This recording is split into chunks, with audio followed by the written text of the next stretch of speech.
Hi, everyone. Thank you for joining us again on the Lights Too Bright podcast. We had a few technical difficulties today, and so we've made it work.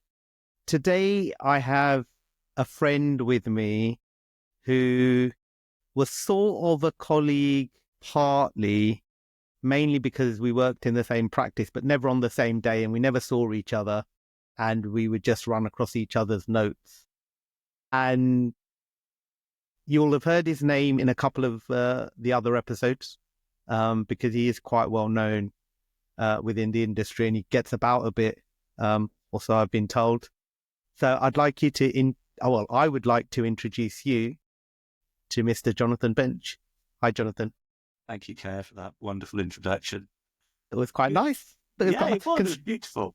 Considering some of the off-camera conversations we have, I thought it was fantastic. That was very polite. Yeah, I know. I'll take it. Thank you.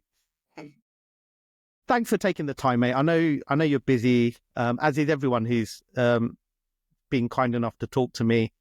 I know you got a lot going on, but I also know you have a lovely journey, which I think is nice. It would be nice for our colleagues to hear because it shows what diversity is available within our profession. So I'm going to start with a simple one. Okay. What do you do now? What is your job? So I do now. My job title is Director of Professional Education International. But what does that really mean? It means I get to work with a lot of really, really amazing people because I act as a bit of the bridge between clinicians, ECPs, whether that be ophthalmologists now or optometrists, from all across the world with the organisation. And some of those people are people that we would recognise as key opinion leaders, and I get to benefit from their genius. And boy, I'm in awe of what they do and how they do it and how they fit it all in. And then we've got other just great practitioners who act as sounding boards and real world educators for us, supporting digital as well as face-to-face education. Okay, so that's changed a bit since we've last spoken, right? Because you were sort of very contact lensy, and correct me if I'm wrong, then you went quite dry eye-y in a kind of sidestep. So now this is a step up and across, I guess, because what I know of the company that you work for, which is our, I don't think that's a big secret, is that my understanding that it was very optometry, one half sort of ophthalmology. So for you to have an umbrella over both categories means that's quite big. That's quite a big role, or be helping out in both categories. Yeah, it is. So I'm not supporting on the surgical side. So just to be clear, so I'm still vision care, but our vision care franchise is made up of two product groups, really. We've got contact lenses, contact lens care, and we've got ocular health, which is our dry eye business. But remember, across the whole of international, so outside of the UK, across Europe, going into Asia and Latin America, not so recently, until it left the cluster that I'm part of, we don't just work with optometrists, we work with ophthalmologists, because ophthalmologists might be fitting contact lenses. But dry eye is the subject of both disciplines, both ophthalmology and optometry. It's that's given me the additional opportunities to work with these guys. I think we forget, particularly in the UK, we don't realise that ophthalmologists in other parts of the world do a lot of contact lens fitting. There are some parts of the world that it's really an ophthalmologist's scope to fit contact lenses, and optometrists are still a bit restricted in that. But I mean, that's a whole different story, and that's a whole lot of politics and things like that, we haven't got time for that. I'm not interested. It is fascinating, and it's been one of the most amazing things moving into this international role is learning about different countries, different markets, different scopes of practice, and appreciating, broadly, how much more similar we are with each other, but appreciating the important little differences that we have in the way that we work. It's really interesting. That's fantastic. We'll have a chat about that when I next catch up with you. I'm going to start off with another simple question. You should be able to remember this. You're not that much older than I am. Where's home, Jonathon? Where did you grow up? Yeah. Where are you now? So I suppose I had a bit of a strange start in life because I was born in a hospital on a road called Wally Drive, which I always feel was not a great start in life for anybody. So anybody who was born in Bletchley will recognise that address for the maternity hospital. My parents remind me of it often. But I started off in Leighton Buzzard. And then as I kind of went through late primary school time, we moved up towards Northamptonshire, and I grew up just outside of Silverstone. Okay. And I know Northamptonshire is still home for you now. And did you always want to be an optometrist, Jonathan? I hear that a lot. I hear that a lot. No, what I really wanted to be was an airline pilot.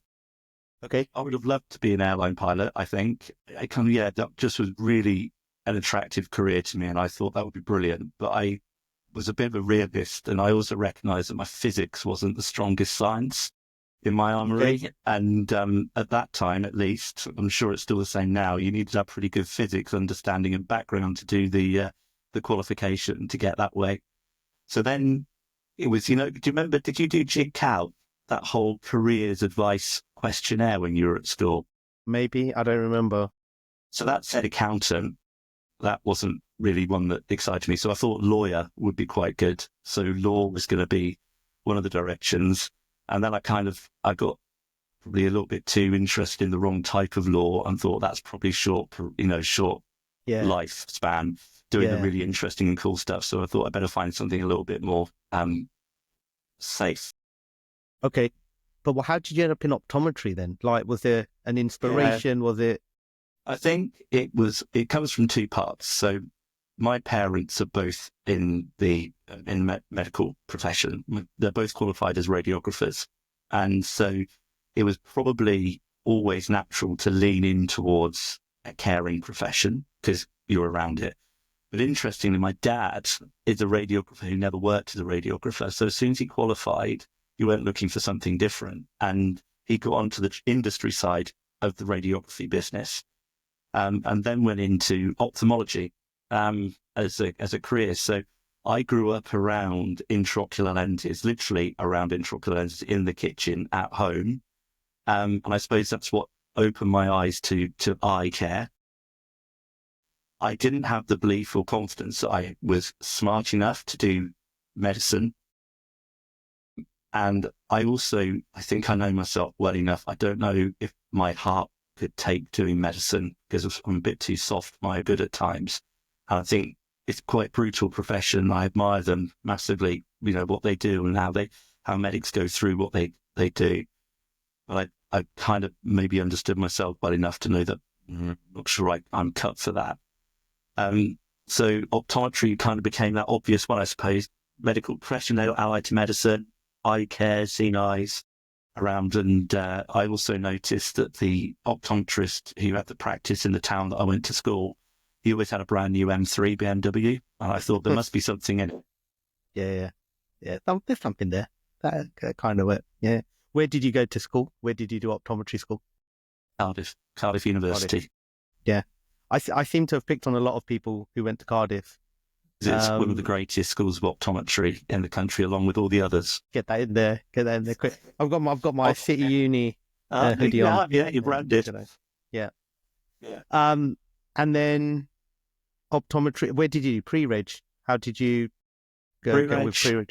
Pre-reg, I ended up coming back to Northampton. So I was mindful that, if I did my pre-reg away from home, I was just going to cost my parents even more money. So it was probably the sensible choice to go home and be slightly less of a financial burden for them. And I did my pre-reg with Boots.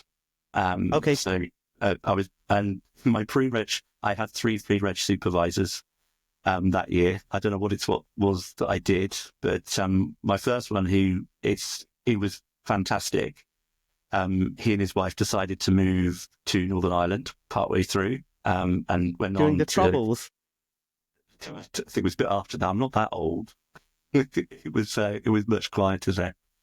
And then I had a stand-in, which actually meant I had to change practices as well. which was, in hindsight, a brilliant thing to do in your pre-reg, to not be based in one practice, to go somewhere else and kind of learn different culture, different politics, all of that sort of stuff, and different patient bases. Because, boy, moving around from town to town, there are patient types per town almost, it feels like, which is quite good fun.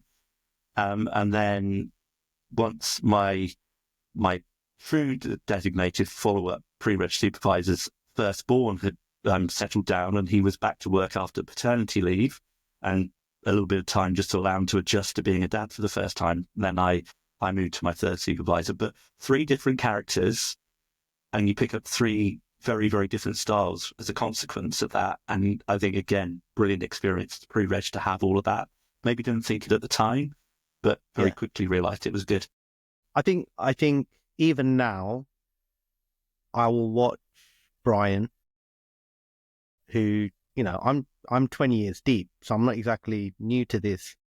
And Brian will say something, or I'll sit with Deborah, and Deborah will say something, and I'll be like, I like that. I've never thought of expressing it like that or using that analogy. I'm going to take that. And I think the profession's really good at that. I think a lot of the conversations that I've had, particularly with regards to this, a recurring theme is always networking and talking to your peers and things like that. And there is so much you can learn just by listening to someone else's patter. Because once you've got that core information, core learning from university, and then you're just building on it. And how do you build on it?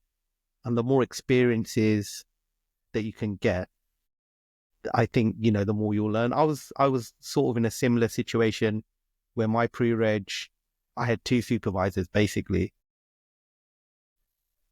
So you just learned different things from different people. And then I had a sort of third one at one point. So I was just learning random things from random people. I think it's fantastic.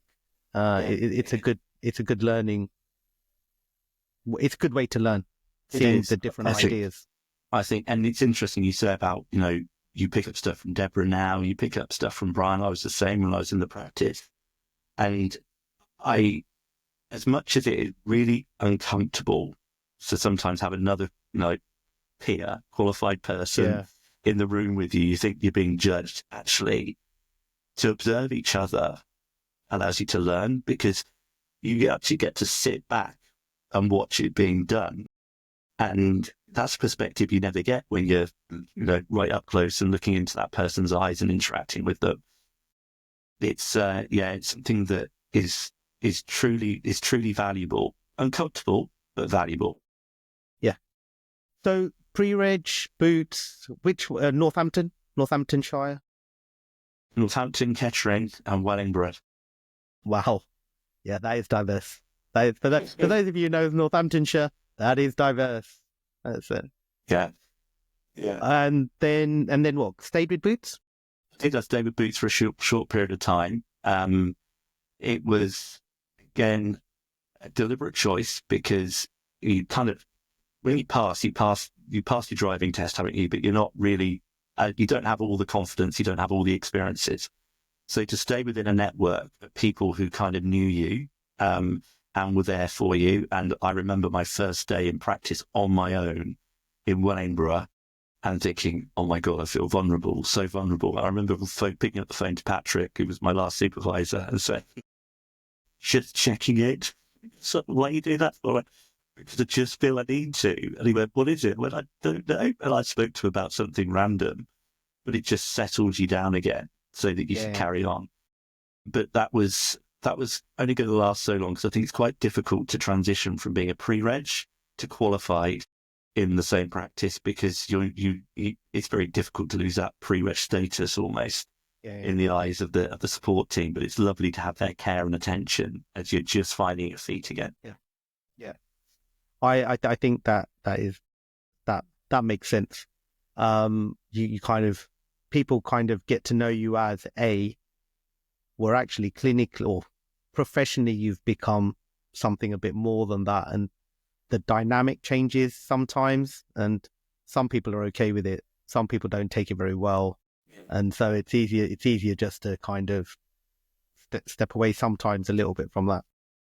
So I don't want to talk all about just your career through optometry and things like that, because we know you have had a career in optometry.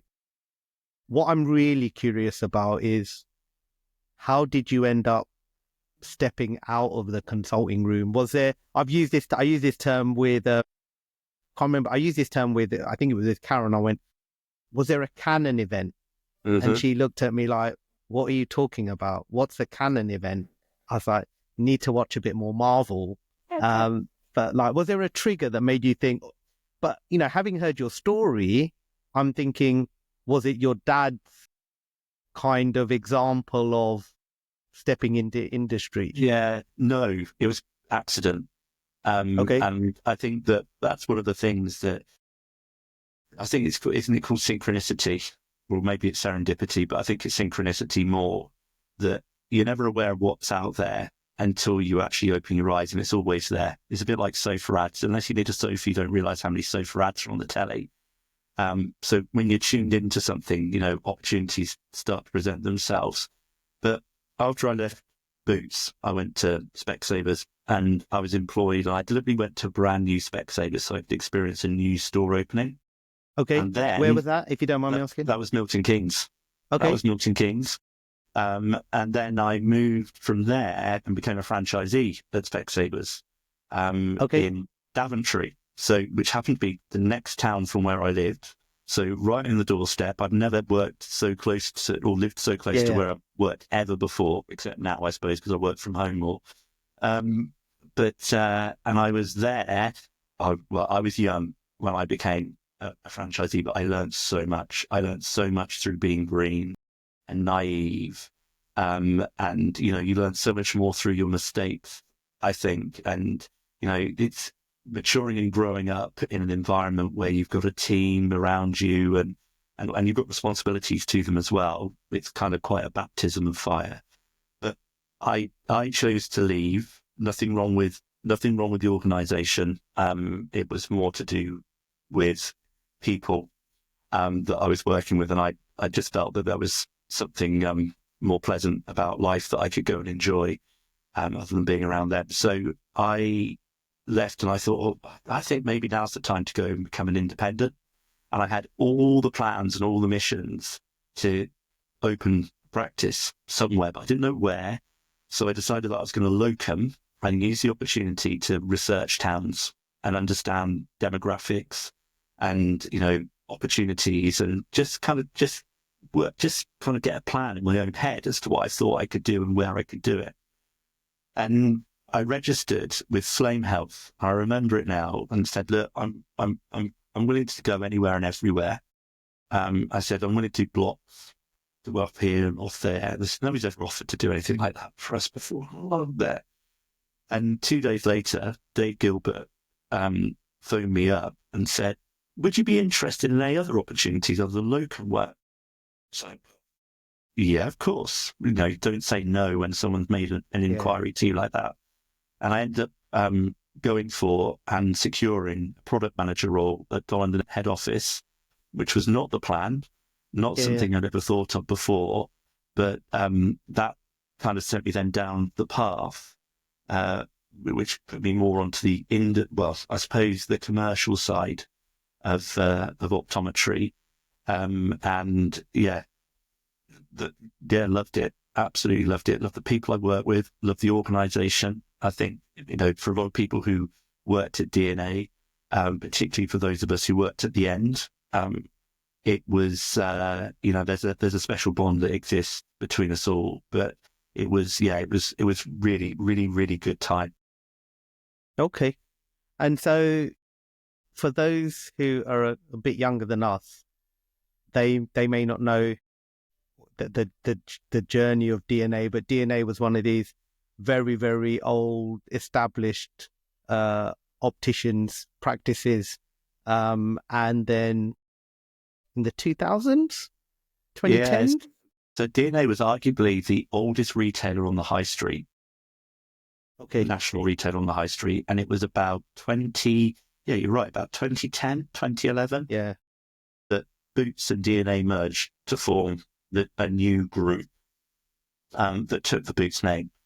So there was still some DNA practices for a period of time, but eventually the brands moved, Boots brand has moved across the doors of all of those as well. So then you worked for Boots, or you stepped away, or was there a different opportunity at that point? So during the time at DNA, I'd moved from product manager to category manager for contact lenses. In fact, for one. So what does that mean? What does that mean, JB? I thought that question might come. I was hoping I could maybe get away with it by just saying it and moving on. So ultimately, it's about working with the suppliers to ensure that the practices have the right products available to them. Now, the challenge when you're in a multiple is you can't take every single product that's out there, because you're looking to be as efficient as you can be. And in Donald Aitchison and likewise in Boots and everywhere else really these days, we had subscription schemes for contact lenses, which means that you also maintain a finite number of products you can have on your scheme without it becoming too awkward to manage. And obviously with that becomes some economic benefit as well by rationalizing your range. But then it was also making sure that the right education was coming in from the manufacturers to support the colleagues. The right promotions were coming in from the manufacturers to support the customers. And ultimately that we were running a category that was profitable for the organization, which I'm happy to say we were. And whilst you were doing all that, were you still seeing patients, or had you totally stepped away from the consulting room at that point? When I was at Boots and DNA, I would occasionally see patients deliberately because I wanted to keep my eye in, and I wanted to be able to walk in the shoes of the practitioners that I was representing. And if I didn't do it, I wouldn't be able to do that. And even when I left Boots, I then went back to practice, which is why we were working together for a period of time. So I was in it with Brian before I then went back into industry full time. But even then, as you know, I was a chaos maker once a month in the practice because I'd do a clinic on a Saturday morning so that you or Brian or Deborah could have a Saturday morning off. And I always felt it was really important. I loved it, even though it would always come at the end of the busiest week. I loved the fact that I could go in and I could practice. I was always very honest with people. I told them where I got paid. I didn't get paid to spend time with you guys. Yeah. They knew the truth about what I was doing. It allowed me to understand patients firsthand. And I did that right up until the Saturday. So it's 5 years ago, Keyur. The Saturday before COVID was my last day in clinic. And then after that, I realized I was more disruptive to you guys than I was helpful, because all the protocols had changed so much through 2020 and lockdown overnight that it wasn't fair on you or anybody else in the practice for me to come in and be chaos in on a Saturday morning for my own benefit. And I mean, that's how we know each other. And then I've always known you really with your Alcon hat on, in one shape or form, or another. It's really interesting. So something you brought up that no one else has brought up yet is the locuming. And I'm always curious about people's opinion on locuming, as in, when do you think is a good time to do it? Do you think, and I think you've alluded to it in that when you first qualified, it was like knowing how to, having your driver's license, but not really knowing how to drive. Yeah. So always, do you think, and this, I mean, it's quite contentious, I guess.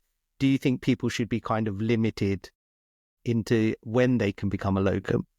Or do you have any kind of thoughts on when someone should go into locuming?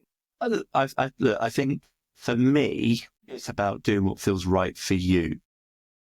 However, I will say that I would always counsel anybody jumping into being a locum too quickly after qualification, because there is an uncomfortable truth about what we do, which is we do sometimes make mistakes.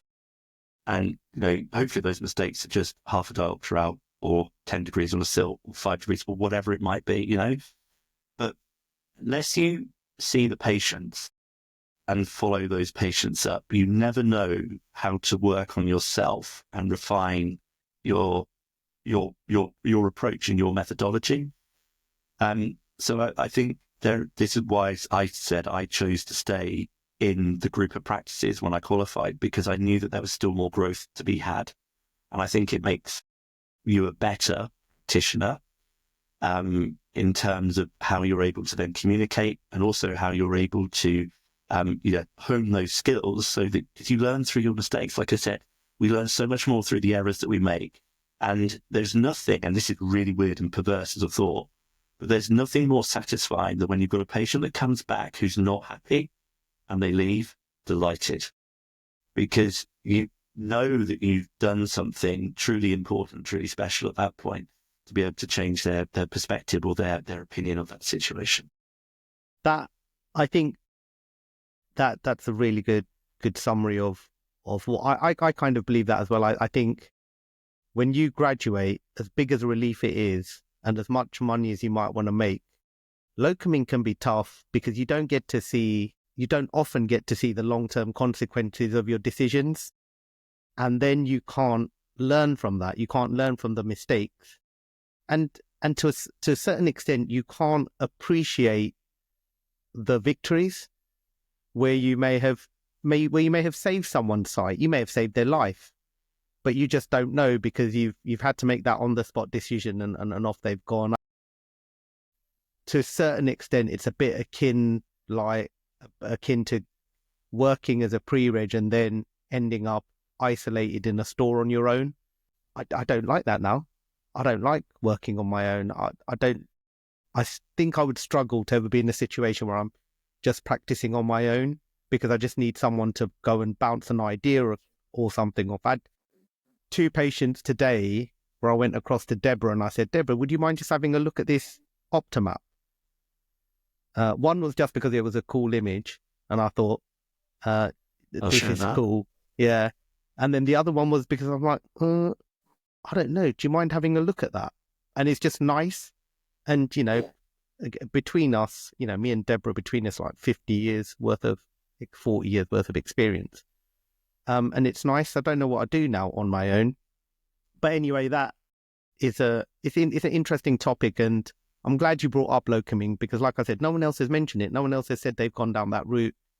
There are a lot of pros. You meet a lot of people. You get to travel. Financially, it can be extremely rewarding. But sometimes it can also be really lonely.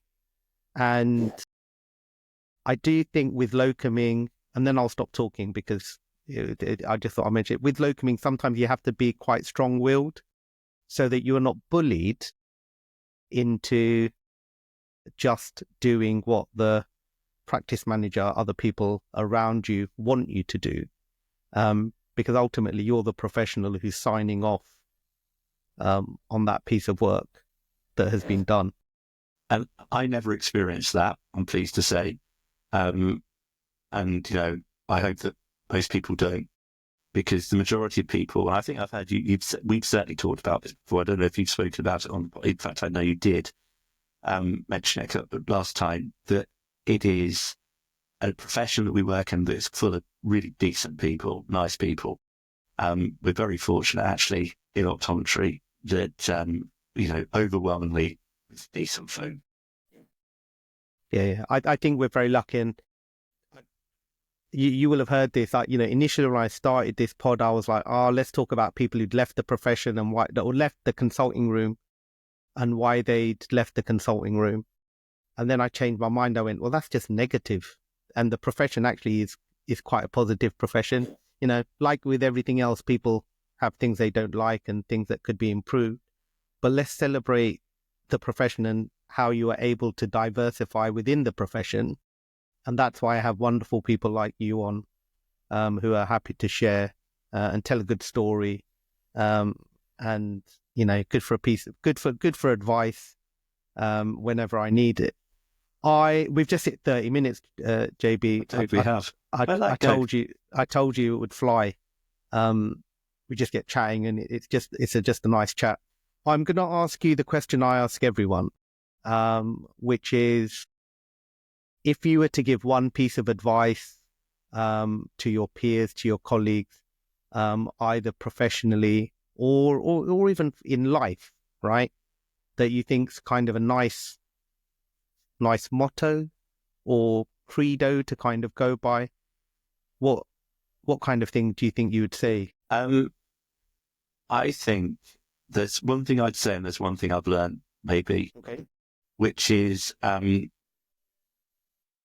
to be good to yourself, and be true to yourself. So the be true to yourself piece is something that we should live by. Be honest, be authentic, be decent, be everything you want other people to see, and live that. But the be good to yourself piece is just being aware of, and it links back into this authenticity, what does and doesn't work for you. Because if you're then good, you'll find that the good stuff starts to happen, and you don't beat yourself up quite so much. Fantastic. I think I've done enough. I've been around long enough, luckily. I've been around long enough to be able to relate to that. And I do think that sometimes people need to hear it, because you can get carried away. You can carried away, swept away with what's happening around you, and you end up maybe doing things that it's not really the way you want to do it. But that's fine. So that, I really appreciate that, mate. You've taken a fair amount of time, especially as with the technical difficulties. We didn't start till half an hour. We started when we were meant to have finished. Yeah. And hopefully this setup with the phone and everything is not going to give you a weird screen view, but so it'll be interesting, because we will see. It will upload it, so I'll be curious to see how the quality works. But I'm gonna let you get back to your family. I'm gonna let you enjoy the rest of your evening. I'm gonna thank you again for being so wonderful and honest. Are you at OSI? no, Okay. not this So year. then I won't see you at OSI. I will see you around. You'll probably see me locally before the BCLA, but if not, it'll be in Birmingham in June. Okay. Well, that'd be great. So thank you very much, and take care. Lovely evening. Will do. You too, Care. Thank you.